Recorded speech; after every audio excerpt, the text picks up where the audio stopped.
फिलहाल पहला प्रश्न है, दो व्यक्ति समान नहीं होते परंतु सभी बालकों में विकास का क्रम समान होता है। यह कथन किस मनोवैज्ञानिक का है? विकल्प है स्किनर, गैजल, एरिक्सन या फिर वाइगोस्की। सभी बालकों में विकास का क्रम समान होता है, यह कथन गैजल का है, इसलिए ऑप्शन बी इस प्रश्न का राइट आंसर हो जाएगा। इसकी सही व्याख्या है, गैजल ने बताया कि विकास का क्रम सभी बच्चों में समान होता है, भले ही विकास की गति अलग अलग होती है। खैर, बात करते हैं दूसरे प्रश्न की। विकास की प्रक्रिया पूर्व निर्धारित दिशा में आगे बढ़ती है, यह कथन बाल विकास के किस सिद्धांत का अनुसरण करता है? विकल्प है एकीकरण का सिद्धांत, निरंतरता का सिद्धांत, विकास की दिशा का सिद्धांत या फिर व्यक्तिगत विभिन्नता का सिद्धांत। प्रश्न में विकास की पूर्व निर्धारित दिशा की बात हो रही है, इसलिए तीसरा ऑप्शन इस प्रश्न का राइट आंसर हो जाएगा। विकास जो है वो एक निश्चित दिशा में आगे बढ़ती है। इसकी सही व्याख्या है, विकास सिर से पैर की ओर होता है और सामान्य से विशेष दिशा में होता है। प्रश्न तीसरा है, बाल विकास को प्रभावित करने वाले कारक होते हैं केवल आंतरिक कारक, केवल बाह्य कारक, दोनों या फिर इनमें से कोई नहीं। चाहे वो आंतरिक कारक हो या फिर बाह्य कारक, दोनों बाल विकास को प्रभावित करते हैं, इसलिए तीसरा ऑप्शन इस प्रश्न का राइट आंसर हो जाएगा। इसकी सही व्याख्या है, बाल विकास पर आंतरिक और बाह्य कारक दोनों प्रभाव डालते हैं। फिलहाल चौथा प्रश्न है, बाल मनोविज्ञान में बाल व्यवहार व समस्याओं का अध्ययन किया जाता है तथा बाल मनोविज्ञान व्यक्तित्व विकास को समझने में सहायता करता है। यहाँ पर पहला कथन और दूसरा कथन दोनों सही हैं, इसलिए ऑप्शन सी इस प्रश्न का राइट आंसर हो जाएगा। इसकी सही व्याख्या है, बाल मनोविज्ञान बालक के व्यवहार और व्यक्तित्व दोनों का अध्ययन करता है। बात करें पांचवें प्रश्न की, निम्न कथन पर विचार करें। पहला कथन है, विकास जीवन भर चलता है। दूसरा कथन है, विकास गर्भ से मृत्यु तक चलता है तथा विकास एकीकरण के सिद्धांत का अनुसरण नहीं करता। प्रश्न में पहला और दूसरा कथन सही है, लेकिन तीसरा कथन यहाँ पर गलत है, इसलिए तीसरा ऑप्शन 1 और 2 इस प्रश्न का राइट आंसर हो जाएगा। इसकी सही व्याख्या है, विकास जीवन भर चलता है और एकीकरण के सिद्धांत का अनुसरण करता है। अब बात करते हैं छठवें प्रश्न की। कौन सा सिद्धांत बताता है कि बालकों का विकास उनकी व्यक्तिगत विशेषताओं के अनुसार होता है? ऑप्शन है निरंतरता का सिद्धांत, विकास क्रम की एकरूपता का सिद्धांत, व्यक्तिक अंतर का सिद्धांत, एकीकरण का सिद्धांत। जैसा कि आप लोगों को पता होगा, व्यक्ति का विकास व्यक्तिगत रूप से होता है। कोई बच्चा तेज गति से बढ़ जाता है तो कोई बच्चा धीरे धीरे। तो यहाँ पर व्यक्तियों में विभिन्नता की बात हो रही है, व्यक्तिक अंतर की बात हो रही है, इसलिए तीसरा ऑप्शन इस प्रश्न का राइट आंसर हो जाएगा। हर बालक की क्षमता और विकास की गति अलग अलग होती है। सातवां प्रश्न है, बालक के व्यक्तित्व के सर्वांगीण विकास के लिए यहाँ आवश्यक है कि उसके खाली स्थान की जानकारी शिक्षक को हो। ऑप्शन है आपके पास मित्रों, कक्षा के साथियों, ज्ञान या फिर व्यवहार। अगर शिक्षक बालक का सर्वांगीण विकास करना चाहता है तो शिक्षक को बालक के व्यवहार की जानकारी होनी चाहिए। इसकी व्याख्या है, बालक के व्यक्तित्व का सर्वांगीण विकास तभी संभव है जब शिक्षक उसके व्यवहार को समझे, क्योंकि व्यवहार से ही उसकी रुचि, समस्या और आवश्यकताओं का पता चलता है। प्रश्न 8वां है, निम्न में से कौन सा विकास का सिद्धांत है? कौन सा कथन विकास के सिद्धांत को दर्शा रहा है, ये पूछा गया है। विकल्प है, यह निरंतर चलने वाली प्रक्रिया नहीं है। विकास की सभी प्रक्रियाएं अंतर संबंधित नहीं हैं। सभी की विकास दर समान नहीं होती। विकास हमेशा रेखीय होता है।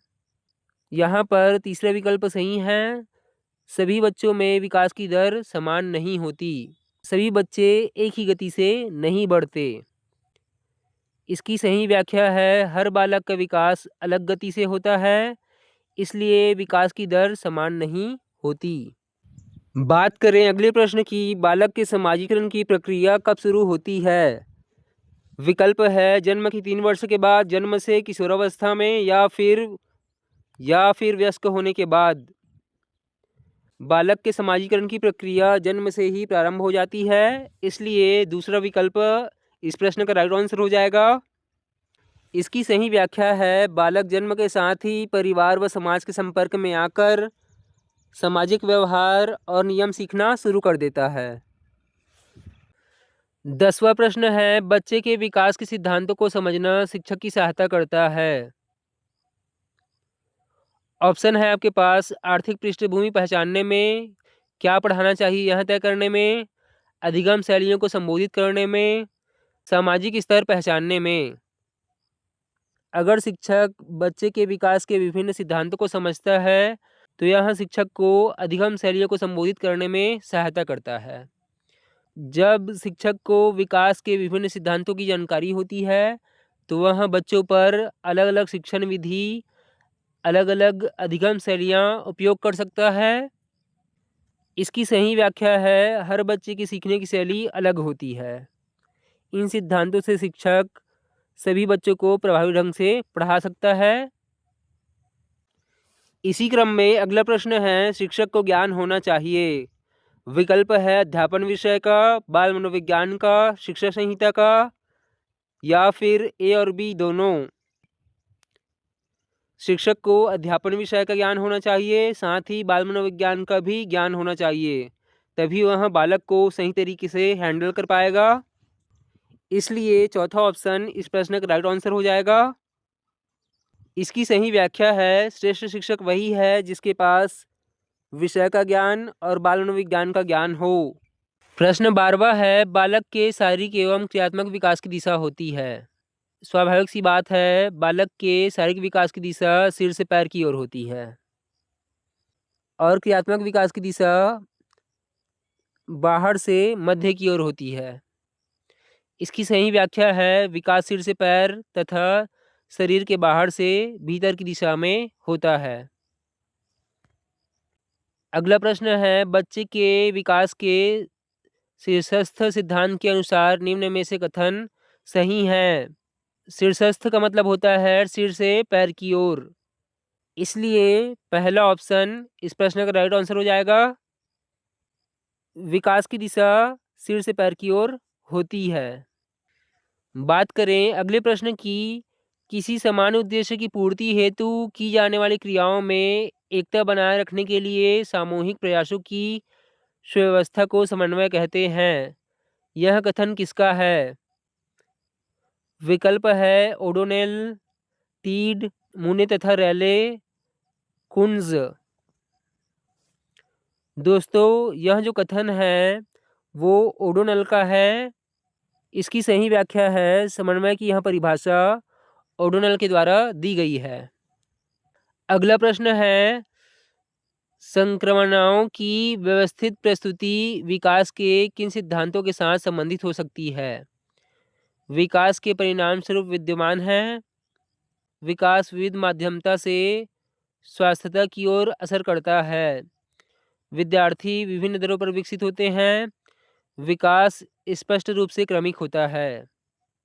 संक्रमण का मतलब होता है कि विकास की जो प्रत्येक अवस्था होती है वो एक दूसरे से जुड़ी हुई होती है। गर्भावस्था, शैशवावस्था, बाल्यावस्था, किशोरावस्था, प्रौढ़ावस्था। तो ये क्या है? एक क्रम है, इसलिए ऑप्शन डी इस प्रश्न का राइट आंसर हो जाएगा। इसकी व्याख्या है विकास क्रमिक रूप से होता है, इसलिए संक्रमणाएं एक निश्चित क्रम में आगे बढ़ती है। अगला प्रश्न है निम्न में से कौन सा कथन सत्य है? शिक्षक द्वारा प्रश्न पूछना संज्ञानात्मक विकास में बाधक है, विकास और सीखना सामाजिक सांस्कृतिक संदर्भों से अप्रभावित रहता है, शिक्षार्थी एक निश्चित तरीके से सीखते हैं, खेलना संज्ञान और सामाजिक दक्षता के लिए सार्थक है। यहाँ पर पहले 3 ऑप्शन गलत है। शिक्षक द्वारा प्रश्न पूछना संज्ञानात्मक विकास में बाधक है। सीखना सामाजिक सांस्कृतिक संदर्भों से अप्रभावित रहता है। शिक्षार्थी जो है वो कई तरीकों से सीख सकते हैं, एक निश्चित तरीके से ही नहीं। इसलिए चौथा ऑप्शन इस प्रश्न का सही उत्तर हो जाएगा। खेलना संज्ञान और सामाजिक दक्षता के लिए सार्थक है। इसकी व्याख्या है, खेल बच्चों के संज्ञानात्मक विकास, सामाजिक विकास, समस्या समाधान के क्षमता को बढ़ाता है। इसी क्रम में बात करते हैं अगले प्रश्न की।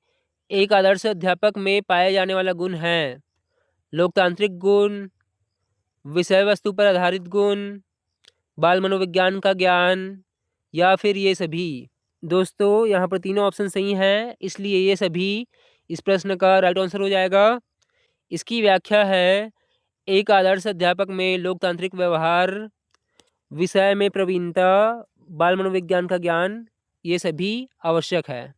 इसी क्रम में अगला प्रश्न है, सीखना एक प्रक्रिया है। ऑप्शन है आपके पास, जीवन पर्यंत चलती रहती है, एक सीमा के बाद रुक जाती है, एक निश्चित आयु तक चलती है, उपरोक्त में से कोई नहीं। सीखना एक ऐसी प्रक्रिया है जो जीवन पर्यंत चलती रहती है, लगातार चलती रहती है। इसलिए पहला विकल्प इस प्रश्न का उत्तर हो जाएगा। इसकी सही व्याख्या है, सीखना निरंतर चलने वाली प्रक्रिया है। व्यक्ति जीवन भर नए नए अनुभव सीखता है। यह किसी आयु पर समाप्त नहीं होती।